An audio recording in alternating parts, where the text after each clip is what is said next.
Well, everything has sort of evolved over time, and one of the great things about Lingnan is they're always willing to help support an idea. You know, the whole thing behind teaching and learning is it's evolution.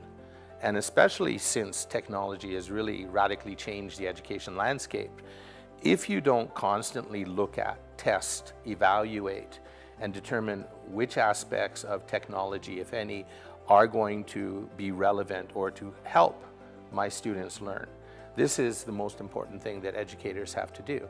So for me, I have created videos to enhance English language learning. I have created ebooks.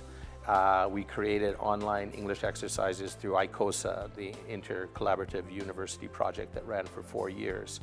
And finally now we're doing MILI, which are mini lectures to help enhance students' understanding of core course materials. And I think this is the bridge that I'm taking. In his class, he would tell us, feel free to use our computers or even iPads if we don't have our computer with us during the class, because he always thinks technology is very important in our daily life nowadays. So a lot of work and also assignments we did in class are actually a computer-based one. Technology can actually help us to do a lot of research online and do a lot of real-time research in class, so that this would help us to understand more about what we are trying to study in the class right now. You know, every class treats you differently. And as an educator, even if you're teaching the same material, you have to learn to adapt and change along with your students. There's no one way to teach.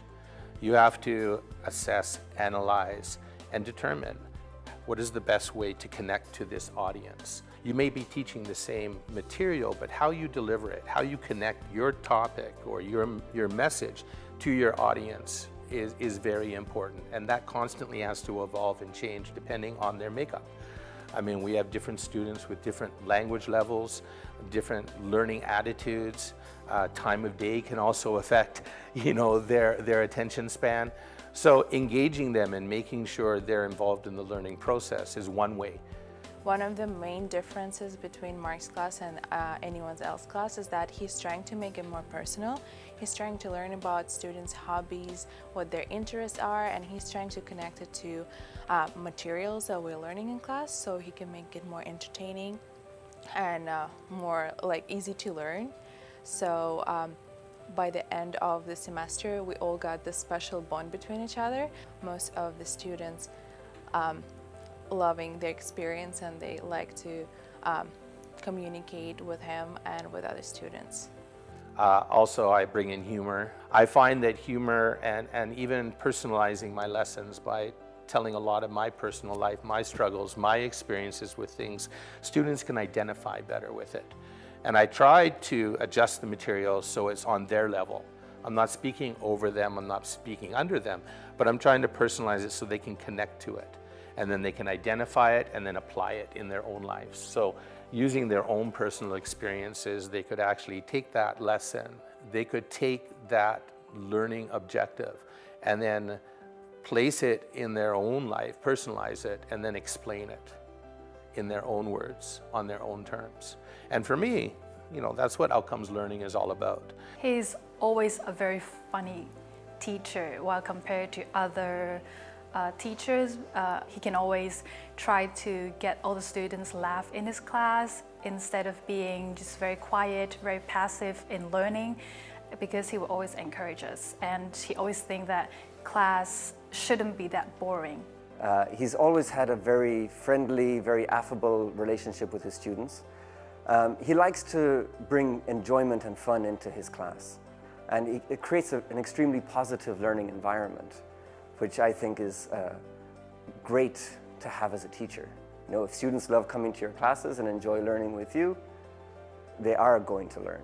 I think we as educators can't sit on our laurels and think that how we teach something today is going to be effective and relevant tomorrow. In fact, we have to continue to evolve.